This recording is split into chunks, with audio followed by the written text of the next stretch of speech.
Hey guys, welcome back to our conversation with Bekah Charleston, talking about victim restoration. If you have not listened to part one of this conversation, please listen to our previous episode with Bekah before continuing. Here's our conversation with Bekah. So, to take a step back, if we were to kind of chart out, not like you said, everyone's journey is different, and we need to understand that and be ready for that. But if you were to create like the perfect scenario, the average scenario, if you would, if from someone saying it's time for me to leave the life, which is starting off with they just left, so they need a safe place, but they're probably on drugs, they're probably dealing with some stuff right away. That what that's the step one, and then the step two would actually be the safe home, right? And then what step three be the restoration home? Is that kind of what you're charting out? Yeah, I mean, I'm trying to think of the realistic, individuals that I've helped Sure. because I've run an organization with a housing program before. Mm-hmm. And so, yeah, I mean, sometimes safe house isn't involved. I think Mm-hmm. especially when dealing with adults, a lot of times there's children, right? And there's never enough beds at places that take children. I mean, Mm-hmm. there's other barriers that adults kind of deal with. And so, yeah, as far as an ideal scenario could look like, the bottom that was actually in my situation, in my trafficking situation, the girl that had been there the longest, she was with him for 25 years. And so her escape looked like, hiding in the city, calling me for help, hiding in the city until we could get her a plane ticket. And then she went several states away and really kind of restarted her life. Like, she was lived with me for about 6 months, which gave her that little bit of, to be able to get on her feet and get some healing, get some therapy going. And then she never received any other services after that. Like, she's remarried, she kind of has her Mm-hmm. own life. So that could be Mm-hmm. someone's journey, but then also, it could be, someone getting out and um, maybe they're potentially involved in a law enforcement investigation, maybe like myself. And that means that hopefully they're going to be getting plugged into the services that are, in their area. And maybe potentially, an individual like that was potentially cooperating with law enforcement or something, might be willing to, go into services, especially in order to prevent and um, mitigate any charges that might be being held against them. There's been a lot of cool programs that have popped up, like diversion court programs, where if you complete a program at a residential treatment center, then you can have your charges either vacated or reduced against you. And so sometimes you see that happen. Yeah, I guess it's hard to talk about, like, because it's just so different, for Sure. each individual. I don't think that living in a restoration program is all that common for human trafficking survivors. I'm not advocating that we don't need them or they're not being Yeah. used. They are. They're being used and they're full for Mm-hmm. sure. But there's so many more survivors than there are beds Yeah. that I don't think that. And I'd be curious to see what percentage actually do receive some type of living assistance. I think it's kind of the mentality that we shouldn't keep someone from restoring their lives because it's not available to them. Kind of having that mentality of Yeah. like, I'd rather have way more beds than survivors Mhm. when it comes to the beds being accessible, right? Um, so, getting past the safe home, like we said, we're kind of talking about rehabilitation here. What, I mean, you said you had to spend some time in prison, which is a lot of people's story in that sense. I wonder if there's or the reason why you had to spend some time in prison because you're the illegal acts that you had or the debt that you had and stuff like that. It was just outside of your control once you got past life, right? So in your rehabilitation experience, um, what did you have to go through to kind of deal with those the legal issues, the debt, so on and so forth? Yeah.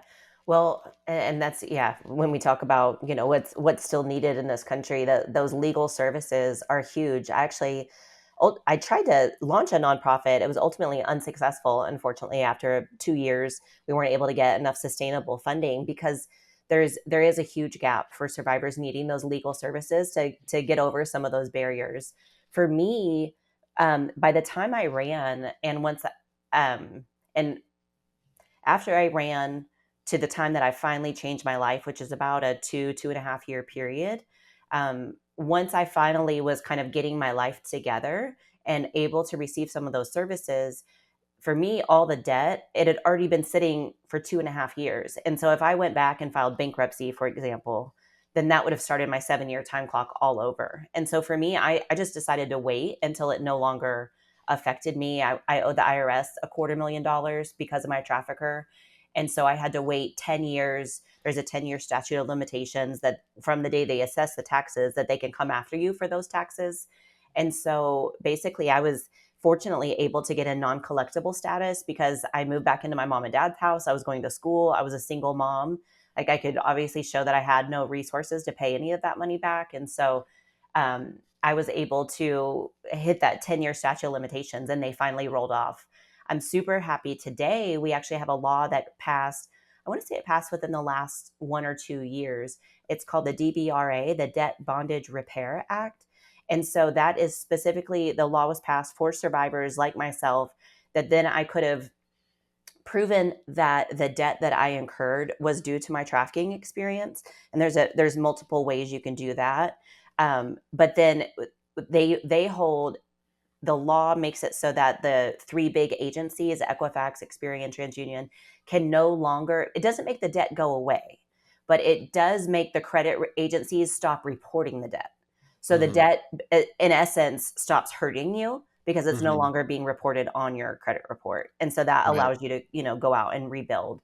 And so that wasn't available, So for me, I just kind of waited it out.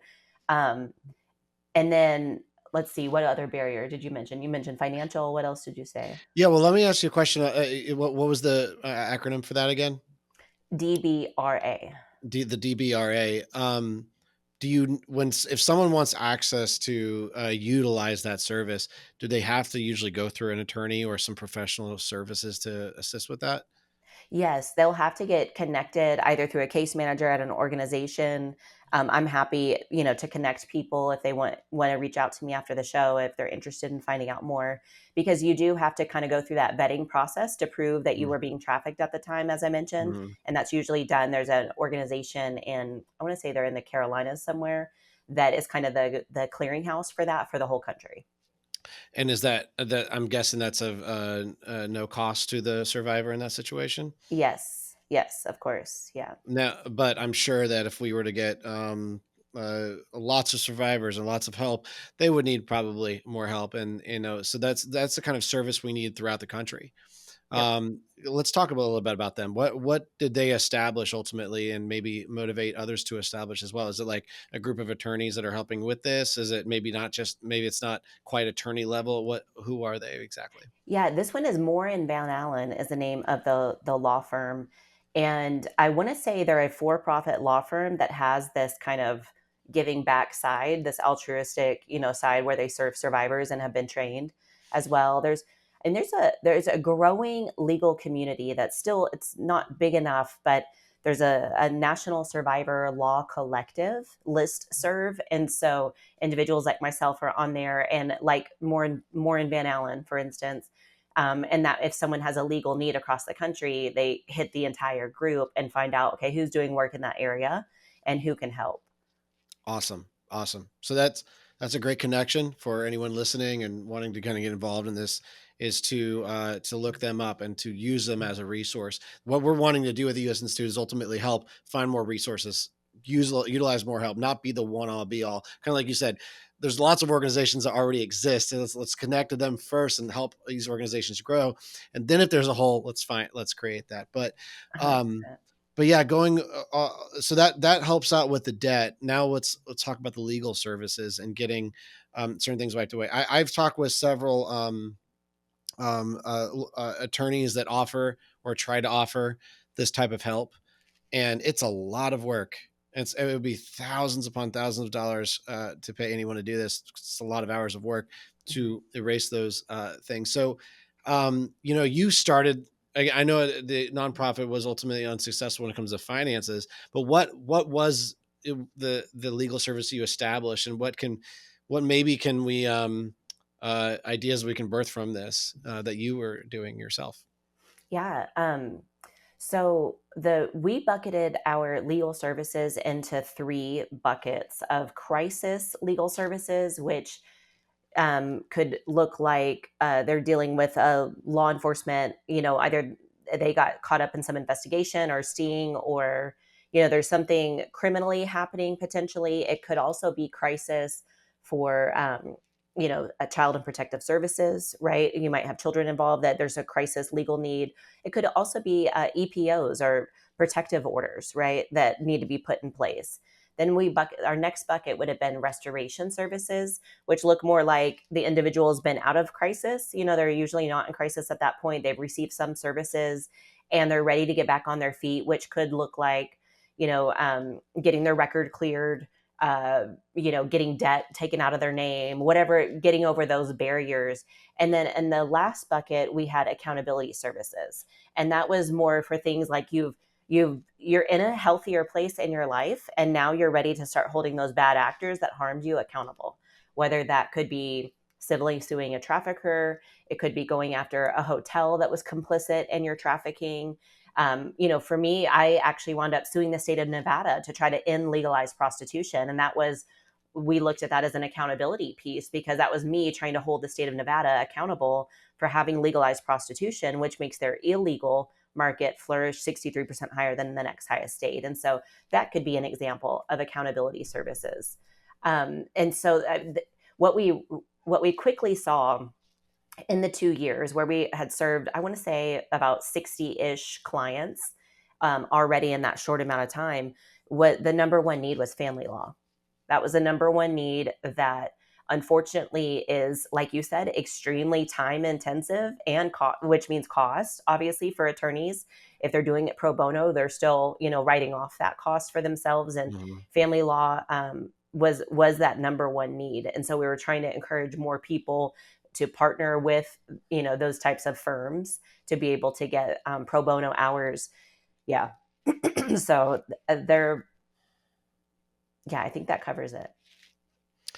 That's it's a big task, but it's super needed, and I mean, I don't know if you know this, but I'm just curious. Have you seen cases where, because they could not get the legal services, because they could not get the financial financial like the debt replacement services, have you seen them now fall back into their life or go backwards because of those situations?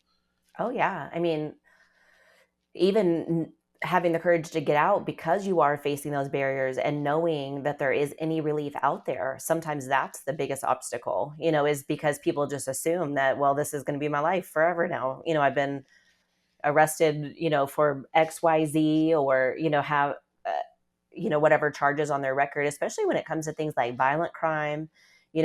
We're active right now on trying to get the Trafficking Survivor Relief Act passed. It's called the TSRA, all these acronyms. But the TSRA would provide federal vacatur for people like myself that have incurred federal felonies as a result of their trafficking experience. And so that there's nothing at the federal level. Thankfully, at the state level, which is where most human trafficking charges and prostitution related crimes are charged at, there are states, Texas, for instance, we just got a clemency process passed. So there are some vacatur, expungement, clemency processes at the state level that are out there. They need to be strengthened, and obviously expanded more. But at the federal level, there's nothing yet. And so I've been a part of that effort since really about 2016. We've been trying to get that law passed. Is that something that's only at a federal level? Is that a state thing? The TSRA is just at the federal level. Yeah. Okay. What can people do to possibly help out with that? And we're literally, call your senators right now and try to get them to co-sponsor the bill. If we get activity right now before the October break, we're trying to get it passed through the House and the Senate before the October break. So it's definitely an action item if people want to call. And the TSRA, Trafficking Survivor Relief Act. Bekah, you are a survivor. You've gone through this. You have a very powerful story, and I'm curious from your perspective of survivor, as you've seen how others have maybe come around you or not come around you, and try to support what you got going on, and support other survivors going through the process of rehabilitation and so on and so forth. Where do you often see where people show empathy, show care, and then where do you see it just kind of start to drop off in your experience? Hmm. Um, hmm. This is And a, yeah, and I want you to be completely honest. I really do. I want you to be brutal. yeah, I mean, I feel like honestly, the church, I mean, I think Mm, honestly, there's no easier way to get hurt in this movement than by a well-meaning Christian. wow. And that's just the truth. Unfortunately, like I say that I am of that faith, but I think, people glamorize sometimes what helping survivors of trafficking looks like. Some people, you can quickly see their motives when it's more about them making themselves look good and like, look at how I'm helping these poor little victims. Mm, And it becomes less about connecting with the population that they're serving. And so, I mean, I have heard horror stories of, you know, uh, a residential program that tried to do an exorcism on a survivor that had dissociative identity disorder. mm. Like they literally Uh, tried to, yeah. I mean, that's just wild. But it's even more like, I think sometimes people they want to help and they get passionate about this, but I think when their eyes are actually open to, when you think about someone that's been involved in prostitution for any amount of time, they've literally seen the worst of society. They have been yeah. treated the worst by society. They have, had their identity, all the shame, all that stuff like just shattered, right? Mm, And I think I think sometimes people don't really understand how that plays out for the rest of your life. yeah. And maybe the kind of behaviors or proclivities, or I mean, even just the fact, like when you think about why we don't have the same amount of safe homes for boys, why we don't have the same amount of safe homes for people that are LGBTQIA plus, whatever the acronym is now, that the most disenfranchised people are barely even getting served in this field. And why is that? I'd like Mm, to, I mean, why, right? Like, why don't we have for those individuals that need it? And because they don't fit in your religious, not yours, right? But in people's religious viewpoint, if they're not accepting of, okay, that boys could be trafficked too, or that, LGBTQ plus individuals need housing, need services just as bad, if not even worse, right, than others. And yet we have hardly any services across the country for them. And I think that's really sad, and I think and to me, it comes back to like, you don't really understand the population you serve. Because if you think that I'm going to go through 10 years of prostitution and then come out and like be some super sage Christian and get married and have 2.5 kids and like have this picture perfect white picket fence life, then you're a fool, right? mm, Because yeah. our lives typically, unfortunately, don't look that way. And, for a lot of reasons. And so I think when we help people just so they can come out and do what we think they should be doing, right? I have a lot of conversations with people across the country about what is your definition of success, because if Mm, it's that individual comes out and now looks exactly like you, and that's for oftentimes for survivors, our version of success is going to look different than other people. And I think that we would have a lot more inclusive services if we really had maybe more raw conversations around some of this. where do you like? I mean, I do feel like we're starting to have raw conversations, but where do you see them like the ears just kind of fall off, or here's where I kind of have seen it a little bit like, oh yeah, you're right. We need the government to act more. And I'm starting to think, while that certain things are important, kind of like what you're going after, some of these things that'll help out with with legal things, and things that are outside of our control that we have to go after. Is this a government problem, or is this a society problem Oh, and who should be solving it?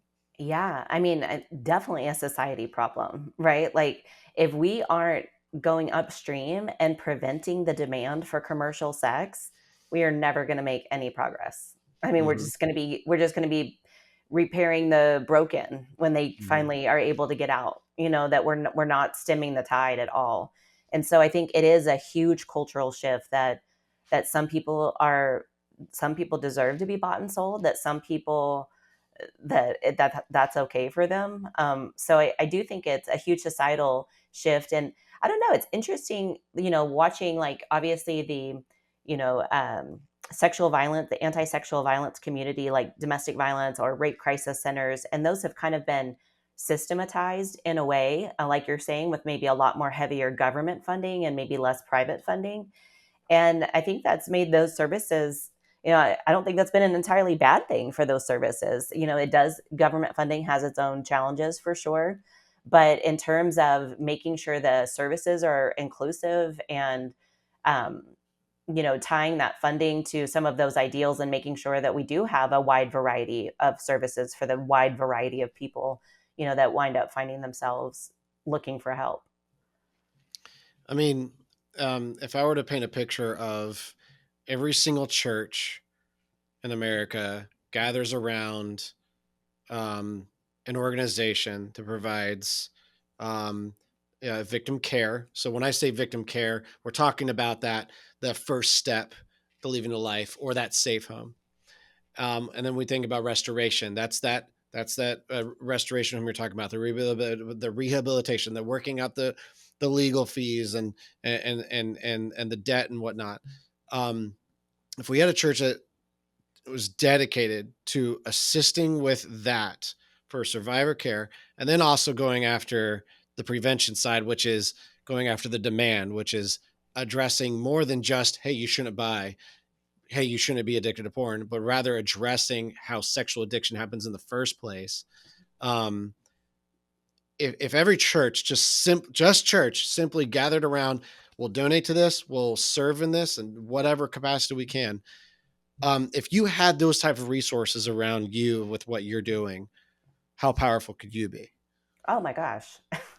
That would be That would be amazing. I mean, yeah. I mean, just even, especially survivor-led services, if churches could really wrap around and support and empower, right, survivors that are out there that have started organizations that, or, have ideas for them.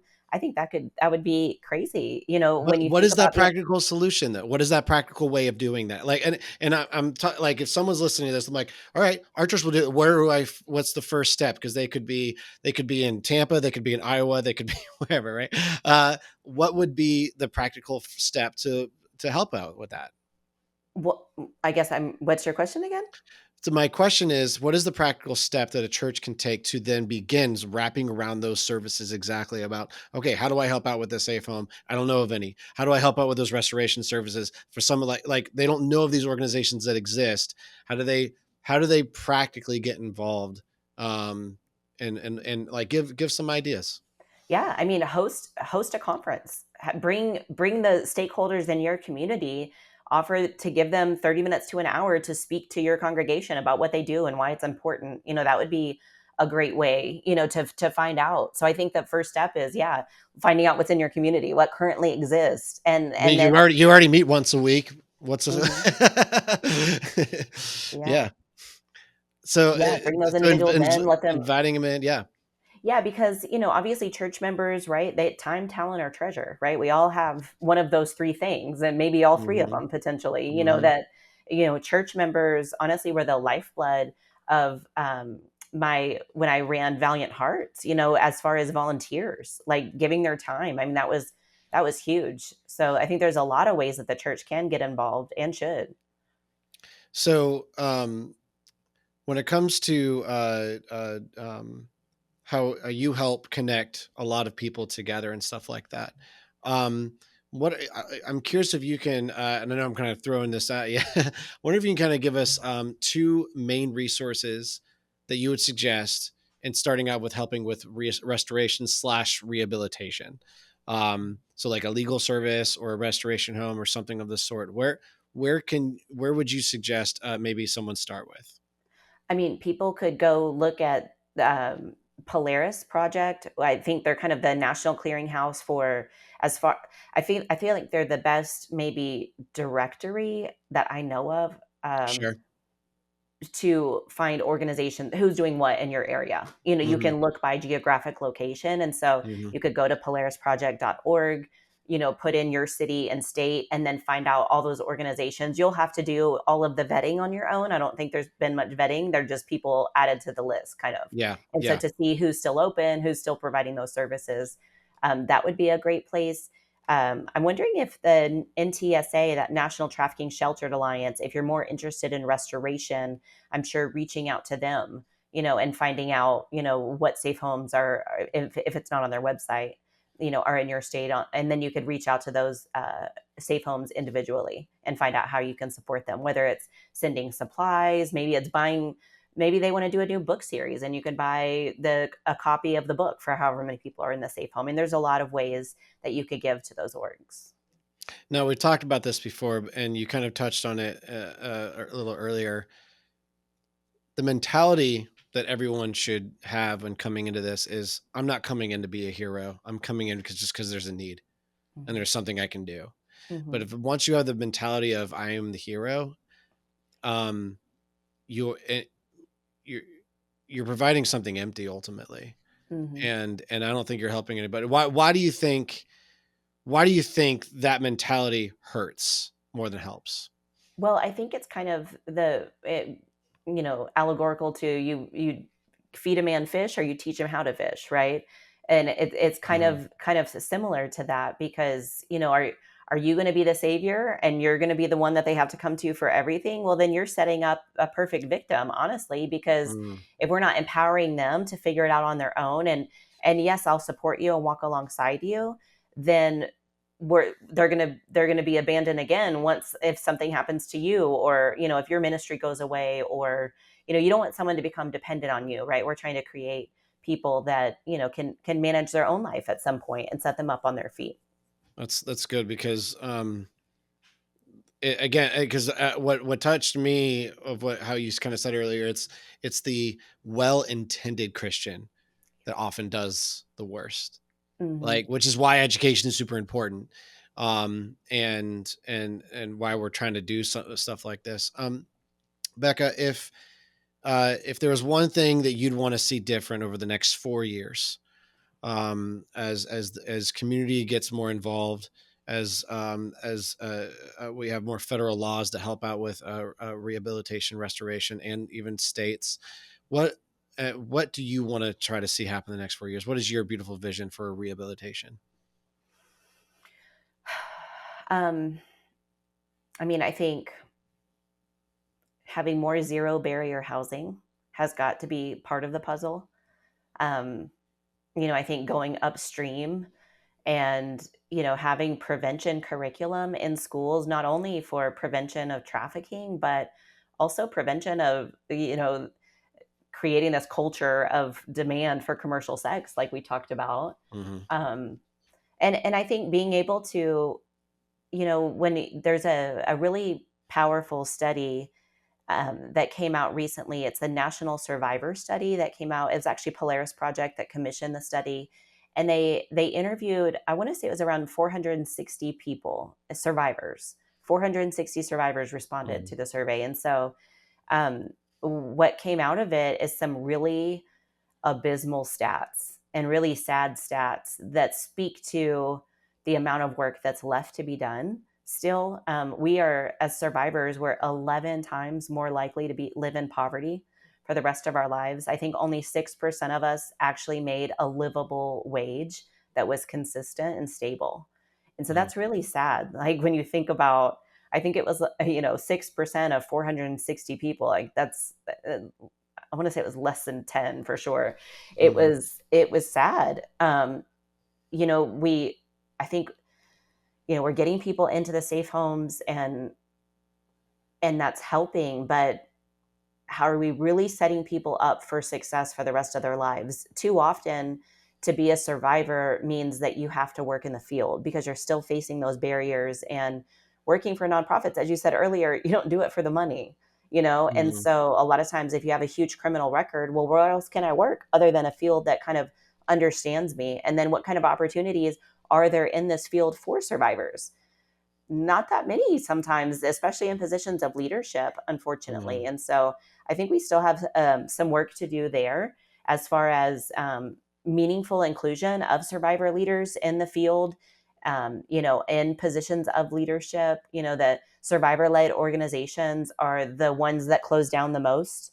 They're the ones that are the least supported. So I think I'd like to see survivor-led organizations kind of put up, I guess, bolstered up is what I mean, a lot more as well by then, I would hope.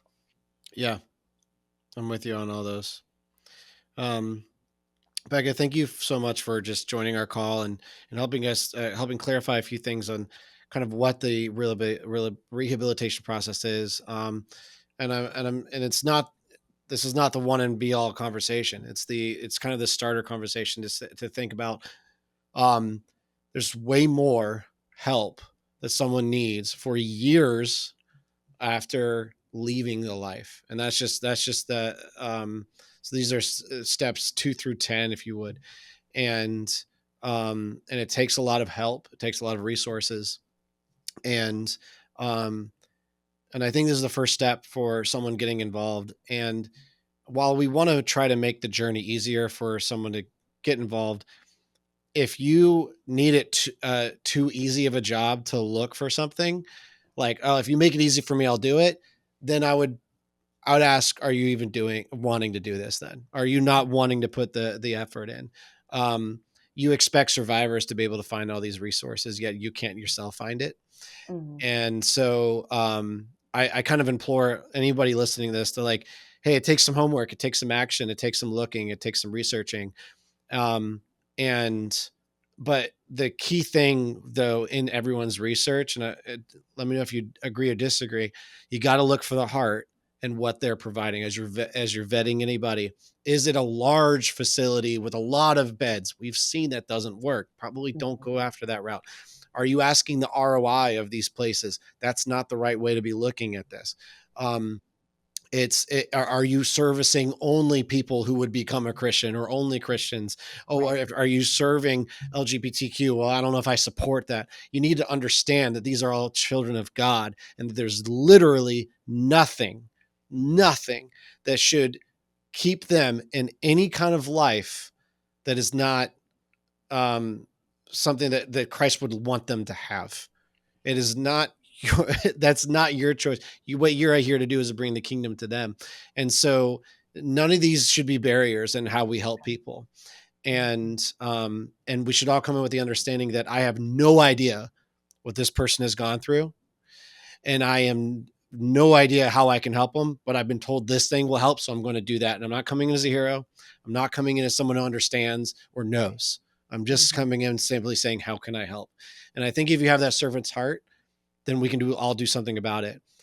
And Becca, I want to say, on behalf of anyone that has even hurt you directly, of a well-intended person, I'm sorry. And I pray that we can all kind of gather around that thought of, hey, let's talk, let's have these conversations, let's be raw, let's be ready to accept that we might be wrong on something when it comes to this type of work.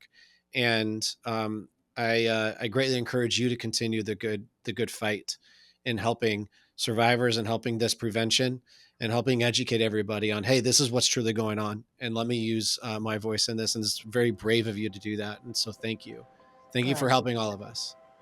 I appreciate that very much. Yeah. Thanks for, having, I know myself and the other people that I know you have on the show. And I love the way that you guys elevate survivor voices. So thanks. Becca, we'll talk again soon, I'm sure of it. So thank you for joining our podcast today.